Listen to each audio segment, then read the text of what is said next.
quelle voie vous voulez utiliser pour voir. C'est un problème, t'as raison. Donc après les gens, bah, Internet et le site de rencontre. C'est impossible. Internet, les sites de rencontre. Non mais c'est vrai. Ne sois pas pessimiste.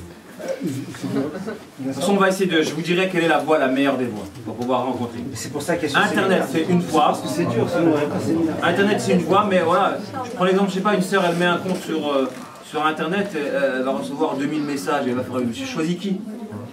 Déjà, ça peut nuire à elle, je vais choisir qui, etc. Encore qu'il y a des gens qui trichent, ils trichent dans la photo, etc. Voilà, puis t'as des frères qui mentent, des doublons, il est marié, il a 5 enfants, il se fait passer pour un célibataire, il y en a beaucoup des trucs comme ça. Bon bref, Internet c'est l'endroit où il y a beaucoup d'hypocrisie à cause de la pseudoisation. Donc ça développe le côté mauvais, enfin le côté hypocrite des gens. Déjà qu'on est déjà plus ou moins hypocrite, on a tous une part d'hypocrisie, c'est accentué par le côté Internet. Alors il indique par déduction la lâcheté et l'éventuelle duplicité, hypocrisie de celui qui se contente que de cette voie pour rencontrer sa future moitié. C'est pourquoi le plus souvent, c'est par cette voie que les pervers cherchent leur proie. L'accostage de rue. L'accostage de rue, malheureusement, il est mal vu de nos jours car il s'apparente à la méthode des personnes non sérieuses qui n'aspirent qu'à s'amuser. Là, s'il te plaît, s'il te plaît. Ça, c'est les gens du quartier. T'as un 06. Crary, t'as un 06. Voilà, c'est l'accostage de rue. Donc, bah, la sœur, dans sa tête, si elle est si elle est un peu ouverte, elle va essayer de discuter, etc. Et sinon, bah, elle va se rétracter direct. Quand tu m'accoses dans la rue, ça se fait pas. Alors que peut-être le frère il est bien. Le frère il est bien. Le fait qu'il accose de la rue, ça ne veut pas dire qu'il est mauvais. Il tente sa chance. Je lui dis, il y a des frères qui sont très bien, mesquines. Ils veulent se donner les moyens de se marier. Ils se disent, moi je lâche pas l'affaire, sinon je vais déprimer, je vais regretter toute ma vie. Donc je fonce. Mais trop direct, voilà. La séduction implique un côté indirect. Trop direct, la sœur elle va avoir peur. Comment on voit des petits? Donc c'est une histoire vraie. Il y a une sœur qui était passée, il y a un frère qui l'a vu, qui l'a remarqué, donc dans sa pudeur, etc. Il a écrit un petit mot, il l'a suivi. Il a suivi, il était parti loin, etc. Je suis arrivé, c'est ma soeur Philette, tiens, je te donne ça. Il transpire, etc. La soeur était toute joyeuse, tout ça. Parce qu'elle l'a reconnu, c'était un gars qui travaillait dans un magasin, donc il a dû la suivre pendant 2-3 km, il lui a donné le mot. Ah, elle était motivée, ça. Elle était motivée. 2-3 km. Ah ouais, c'est 3 km. Je pense encore 30 mètres, 40 mètres, c'est 3 km. T'as pas de quoi? Les compagnons, ils espionnaient, ils suivaient les femmes. Pas espionner comme ça. Donc tu peux suivre pour savoir où elle habite, etc. Donc, pour éviter donc, de tomber dans ça. Alors, moi, j'invite les frères, quand une occasion, une opportunité se présente à vous, d'ailleurs c'est dans le développement personnel, saisir les opportunités et se protéger des menaces. En développement personnel, il faut se protéger des menaces qui peuvent vous déstabiliser et saisir toutes les opportunités qui peuvent vous renforcer. Donc quand vous avez une opportunité, il faut la saisir. Autant pour vous les sœurs que pour vous les frères, vous avez des opportunités de vous marier, il ne faut pas remettre à plus tard ce que vous pouvez faire maintenant, ça c'est une règle. Autant dans la vie temporelle que dans la vie spirituelle, il y a une opportunité, il faut foncer. Si c'est un échec, c'est pas grave. Non, on a peur des râteaux aussi, ça fait mal. Hein, faut s'apprendre à se relever. Voilà. Faut s'apprendre à se relever, c'est pas grave, un râteau, 2 râteaux, 3 râteaux. Ah ouais, mais le moral, après, il a zéro. Si tu t'y prends bien, tu prends quelques cours de séduction, Inch'Allah. Ça peut faire. Alors, je précise, hein, vous pouvez faire tout passer du moment que vous le faites bien passer. La manière, la femme, elle focalise sur la forme. La forme. Alors imaginez, vous offrez un cadeau à une femme et il n'y a pas de papier cadeau. C'est du brut, donnez cadeau directement. Mais il y a un gros papier cadeau, etc. Puis il n'y avait rien du tout à l'intérieur. Regardez que papier cadeau. Oh, c'est trop beau. Non, si tu accompagnes ton geste d'une très belle manière, donc en respectant toutes les conditions de la séduction, tu arriveras à ta fin. Après, voilà, il y a des gens. Il faut de tout pour faire un monde, on est tous différents. C'est plus économique. Hein? En plus, c'est plus économique.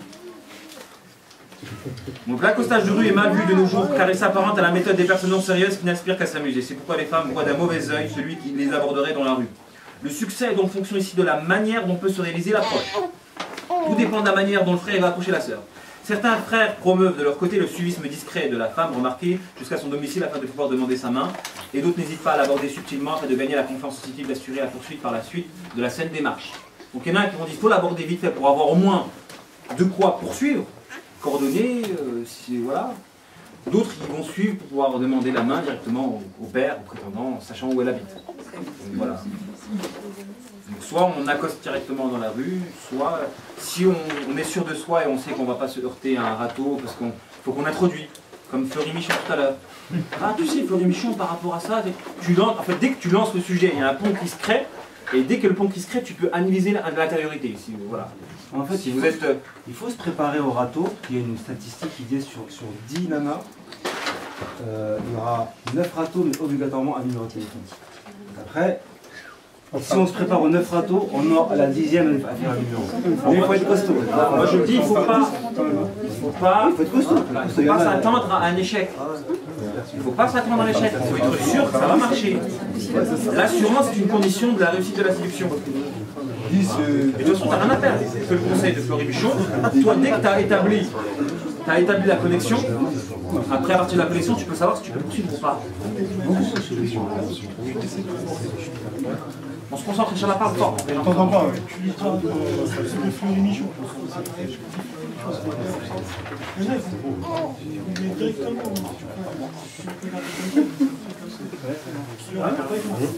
Moi, ça m'est déjà arrivé à me dire. On n'entend pas. On va mettre de côté Fleury Michon. Non, c'était un détail, il ne faut pas focaliser sur le détail. J'ai donné l'exemple de Fleury Michon, c'est pour expliquer que c'est une technique d'approche. Faut pas que tu t'arrêtes sur Fleury Michon. Le mec, il veut te préparer, il est comme ça, il adore. Toi, tu dois avoir une technique d'approche. Après, ça peut être l'heure, ça peut être un sujet de da'wa, ça peut être une thématique, je te fais une nasiha par rapport à ça. Toutes les manières par lesquelles tu essaies d'accéder à la personne pour pouvoir créer un pont. Tu pourras discuter de confiance, etc. Voilà. Hein?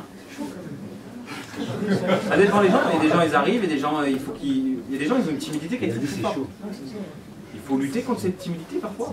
C'est les râteaux qui renforcent justement.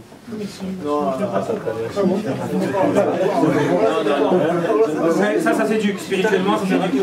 On se reconcentre des frères, Inch'Allah. La muqabala. Essayez de vous concentrer pour ne pas laisser Shaitan, parce que dans la dispersion, Shaitan, c'est lui qui est gagné. La muqabala est la voie de ceux qui ne côtoient pas de femmes dans leur quotidien. Bon, comme je vous dis, il y a des frères et des sœurs qui sont un peu rigoristes dans leur pratique de l'islam et qu'ils interdisent tout contact.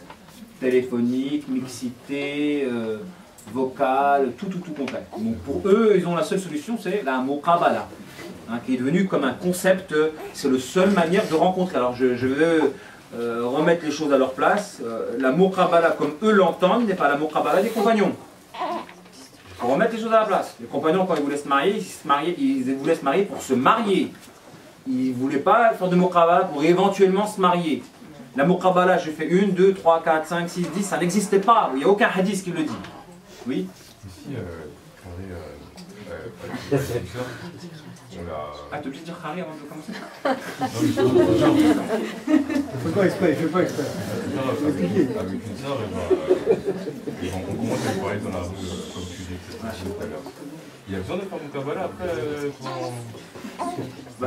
Si tu veux la demander directement, tu peux. Non, il faut se mobiliser. C'est pas une obligation mon Kabbalah. Non. Si tu veux demander la femme directement sans mon Kabbalah, tu peux. Après, c'est pénible, quoi. Parce que si elle dit non, voilà. La personne, je ne le connais pas, etc. Donc la muqabala, je vais faire juste une petite rectification sur ce concept-là. Lors d'aujourd'hui, ça s'est propagé par l'intermédiaire du mouvement salafi au point où c'était la seule manière de rencontrer. Et quand on analyse donc la muqabala, on voit parfois qu'elle a fait plus de dégâts que de bienfaits. À se marier avec une personne qu'on ne connaît pas entièrement, qu'on ne connaît que par 2 ou 3 rencontres face à face, et par laquelle les gens sont cachés de gros défauts, etc. Et dès qu'il y a le mariage, c'est la grosse surprise. Ça, déjà la multiplication des muqabala, elle est nuisible. Parce que si quelqu'un a fait 15 muqabala, déjà la personne risque de déprimer, donc de désespérer. Et le désespoir peut l'enlaidir, peut repousser les frères, parce que si tu désespères, ça se sent. Si ça se sent, ça pousse la personne à s'écarter. Ensuite, les parents ne sont pas habitués à voir des prétendants défiler comme un défilé de mode à la maison, etc. Donc il y a plein de choses négatives. Et troisièmement, quatrièmement, c'était pas les muqabala qu'on entendait chez les compagnons. Les compagnons, ils étaient matures dans la relation homme-femme. Quand je dis ils sont matures, Quand ils vont demander une main, c'est pour revenir avec une femme chez eux. Ils étaient mariés après. Alors d'aujourd'hui, l'amour Kabbalah, c'est le moyen, alors d'aujourd'hui, de rencontrer quelqu'un, de faire connaissance, etc. Non, je vous dis, on peut rencontrer par différentes manières, du moment qu'on respecte les interdits dans les relations homme-femme. Hassina? Je suis désolée, je reviens toujours sur mon leitmotiv, je m'excuse. À défaut des personnes qui parlent assez fort, je fais ça, si tu peux répéter ce qu'ils disaient, je suis désolée, du coup on n'entend pas et quand tu réponds, c'est pas... Inch'Allah, j'essaierai de répéter. L'amour Kabbalah, la voix de ceux qui ne côtoient pas de femmes dans leur quotidien et qui s'interdisent tout contact avec une femme étrangère. Elle peut donc s'avérer utile pour ce genre de personnes dans la mesure où ils n'ont pas d'autre voie pour aboutir à une alliance. Mais peut toutefois contenir des failles non négligeables par la suite des événements, car la multiplication des mots Kabbalah dévalorise effectivement l'amour Kabbalah chez les concernés, car elle diminue l'espérance de la femme, l'augmente l'opposition de ses parents envers ce procédé, décrédibilise ou augmente les exigences du prétendant qui collectionne les rencontres. Parce que voilà, si le frère il a fait 20 rencontres, il va se référentialiser par rapport à la meilleure rencontre et il va se dire tant que j'ai pas mieux que ce que j'aurais pu avoir, ben je continue pas. Et il y a des frères, ils ont fait plus de 20 mots Kabbalah. Est-ce que c'est 20 mots Kabbalah? Ça coûte cher hein, si tout le temps tu vas avec un gâteau. Ça peut revenir cher. Ça dépend le gâteau. Donc ça ne devrait pas exister.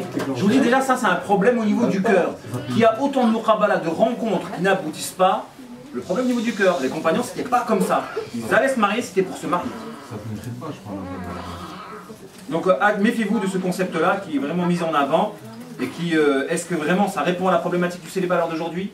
Ça peut marcher, mais voilà, si on questionne les sœurs qui sont mariées par le principe de l'amour Kabbalah, il y en a beaucoup et elles ont eu de mauvaises surprises, mais de vraies très mauvaises surprises. Et